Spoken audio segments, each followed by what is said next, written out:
if I lay down and I play dead and I stay dead, maybe you'll get sick of being the monster out of my head, under my bed. Ya, media Vietnam mengatakan warga ASEAN sorot langkah Indonesia menuju Piala Dunia.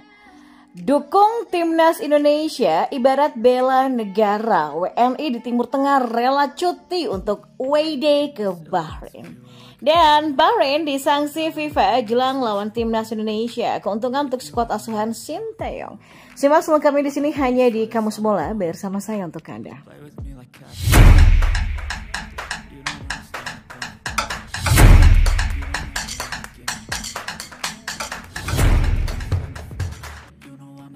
Ya, media Vietnam menyebut masyarakat Asia Tenggara kini menyoroti perjalanan timnas Indonesia menuju Piala Dunia 2026.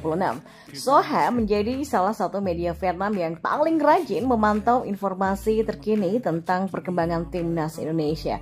Media tersebut juga memantau kehadiran dua pemain naturalisasi baru Indonesia yaitu Miss Hilgers dan Eliano Render yang sudah bergabung di Bahrain.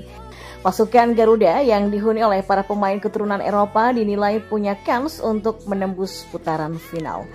Timnas Indonesia di bawah asuhan pelatih Sinteyong kini sudah meraih 2 poin dari 2 pertandingan awal. Ya, beserta hasil yang positif atau imbang melawan tim-tim kuat seperti Arab Saudi dan China. Mereka ini mengincar kemenangan pertama mereka dalam laga tandang melawan Bahrain dan China. Ya, dengan bergabungnya Hilgers dan skuad yang banyak dihuni pemain naturalisasi, ya tujuan Indonesia bukan hanya finish di posisi ketiga atau keempat dalam kualifikasi kali ini, tulis Soha.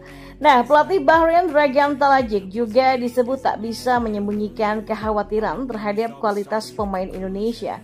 Ia juga memprediksi Indonesia sebagai laga yang sulit bagi timnya. Bersamaan dengan itu, masyarakat sepak bola Asia Tenggara juga mengikuti dengan seksama setiap langkah wakil Indonesia dalam perjalanan menuju Piala Dunia, sebut Soha. Ya, timnas Indonesia akan dijamu Bahrain di Stadion Nasional Bahrain Rifa pada Kamis 10 Oktober malam. Dan saat ini seluruh pemain sudah berkumpul termasuk Hilgers dan Eliano yang berpotensi debut lawan Bahrain. Indonesia mengincar kemenangan perdana untuk memperbaiki posisi di klasemen sementara grup C. Dan saat ini tim Merah Putih berada di peringkat keempat dengan raihan 2 poin. Hasil imbang melawan Arab Saudi dengan skor 1-1 dan Australia dengan skor 0-0. Sementara Bahrain berada satu tingkat di atas Indonesia dengan perolehan 3 poin. Dan Bahrain sebelum menang 1-0 atas Australia dan kalah telak 0-5 dari Jepang. Adapun puncak klasemen dihuni oleh Jepang yang sukses meraup 2 kemenangan beruntun dengan koleksi 6 poin, sementara Arab Saudi bercokol di peringkat kedua dengan 4 angka. Dan kita beralih ke informasi bola yang lainnya. Ya, demam timnas Indonesia melanda WNI di Timur Tengah setelah melawan Arab Saudi di Jeddah pada ronde ketiga kualifikasi Piala Dunia 2026 pada September lalu. Kini skuad Garuda akan menantang Bahrain. WNI di Timur Tengah pun berbondong-bondong away ke Manama, Bahrain, termasuk warga asal Solo, Andri Hartanto, yang akan memboyong keluarganya dari Riyadh, Arab Saudi ke Bahrain. Ya, Andri sebelumnya bekerja di Bahrain selama 6 tahun sehingga sudah hafal bagaimana cara berpergian ke sesama negara GCC. Rencananya kami sekeluarga menempuh jalur darat dari Riyadh. Nanti akan bertemu dengan teman-teman dari Garuda Bahrain, Qatar, dan yang lainnya. Katanya kepada bola.com, ya, Andri rela mengambil cuti kerja demi mendukung timnas Indonesia dan ia pun mengizinkan anaknya untuk off sekolah. Ya, kapan lagi ya mendukung timnas Indonesia? Dan ya, sebagai WNI di sini mendukung timnas Indonesia itu ibarat membela negara. Jadi bagaimanapun caranya ya kami akan datang, ujarnya. Nah, Andri bersama keluarganya menempuh jalur darat sekitar 5 jam dari Riyadh. WNI yang sudah menjadi permanen residen di negara GCC atau Gulf Cooperation Council tidak perlu mengurus visa, tinggal membawa ID yang dikeluarkan negara masing-masing. Kami akan menempuh jalur darat. Ada jembatan sekitar 25 km yang menghubungkan Arab Saudi dengan Bahrain.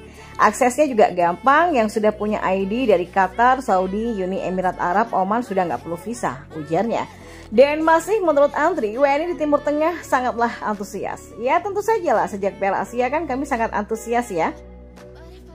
mendukung timnas Indonesia. Ya mungkin besok akan lebih banyak yang datang dari luar Bahrain karena kan WNI di Bahrain tidak sebanyak di Qatar ataupun Saudi, ujarnya lagi.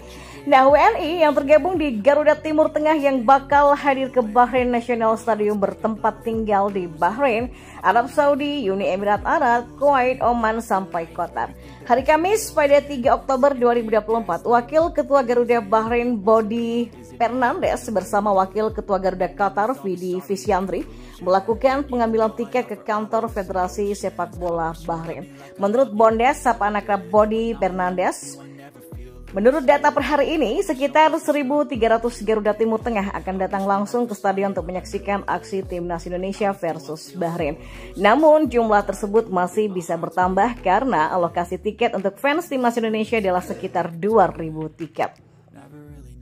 Sampai sekarang sudah ada 2 batch pemesanan tiket. Batch pertama ada 795 lembar tiket kelas reguler, 58 VIP, lalu batch kedua ada 422 tiket reguler dan ada 19 VIP. Kata Bondes ketika diwawancara bola.com.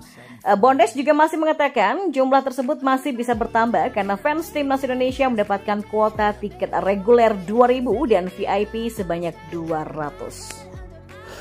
Ya, Asosiasi Sepak Bola Bahrain menerima surat dari Federasi Sepak Bola Internasional atau FIFA yang berisi sanksi yang dikeluarkan terhadap asosiasi tersebut. Sanksi yang diberikan FIFA terkait laga pertama timnas Bahrain melawan Jepang dengan skor 0-5 yang digelar pada 10 September di Stadion Nasional Bahrain. Dilansir dari Al Watan News, Asosiasi Sepak Bola Bahrain buru-buru memberikan pengumuman berdasarkan penggunaan laser berulang kali oleh fans Bahrain terhadap pemain timnas Jepang selama pertandingan tersebut, ya, FIFA memutuskan untuk mendenda Federasi Bahrain sebesar 5.000 franc Swiss atau sekitar 91.176.066 rupiah. Tulis Al Watan News pada Rabu 9 Oktober. Ya, tidak hanya soal laser, FIFA juga mendenda Bahrain dengan jumlah yang sama karena bunyi peluit dari tribun penonton. Totalnya adalah Rp182.352.012 untuk 2 pelanggaran tersebut. Hal ini tentu merugikan pihak Federasi Bahrain. Ya, meskipun asosiasi sangat menghargai peran besar para penggemar Bahrain dalam mendukung timnas, asosiasi menyerukan kepatuhan terhadap semua instruksi yang dikeluarkan oleh personel keamanan dan penyelenggara stadion. Tulis Al Watan News lagi. Ya, penonton diminta untuk tidak menggunakan laser dalam pertandingan mendatang atau pelanggaran lainnya untuk menghindari pengenaan denda keuangan atau hukuman tambahan pada asosiasi. Besarnya dukungan publik yang didapat tim di babak terakhir melawan pada Kamis 10 Oktober esok, Bahrain akan menjamu timnas Indonesia di stadion yang sama. Oleh karena itulah, Asosiasi Sepak Bola Bahrain mengarahkan kepada semua supporter untuk mematuhi instruksi yang mengatur supporter stadion. Apalagi setiap pelanggaran yang dilakukan akan dikenakan sejumlah sanksi dan juga denda. Ya, dalam lanjutan pertandingan grup C di bulan Oktober ini, pelatih Bahrain Dragan Talajik telah memilih 28 pemain terbaiknya pada pertandingan babak ketiga dan keempat untuk grup C. Di babak ketiga kualifikasi Piala Dunia 2026, Bahrain akan menghadapi timnas Indonesia pada 10 Oktober dan Arab Saudi pada 15 Oktober. Talajik memanggil 28 pemain terbaiknya untuk 2 laga tersebut, yang sebagai berikut. Untuk penjaga gawang akan ada Syed Muhammad Ja'far, Ibrahim Lotfallah, dan Amar Muhammad. Untuk back, tengah, dan depan ada Walid Al-Hayam, Amin bin Adi, Abdullah Al-Khalsi, Moses Atidi, Hussein Abdul Karim, Abdul Wahab Al-Malaut, Syed Mahdi Syaraf, Ahmad Nabil, ada Abbas Al-Asfar, ada Jasim Al-Sheikh, Hamad Samsam, Haza Ali, Ali Madan, Syed Hashim Isa, Ali Haram, Kamil Al-Aswad, Syed Dias Said, Mahdi Abdul Jabbar, Ismail Abdul Latif, Syed Mahdi Bakir, Mahdi Humaidan, Ibrahim Al-Qatal, Muhammad Marun, Syed Ahmed Al-Wadai, dan juga ada Vincent Emmanuel. With you I don't ever feel calm.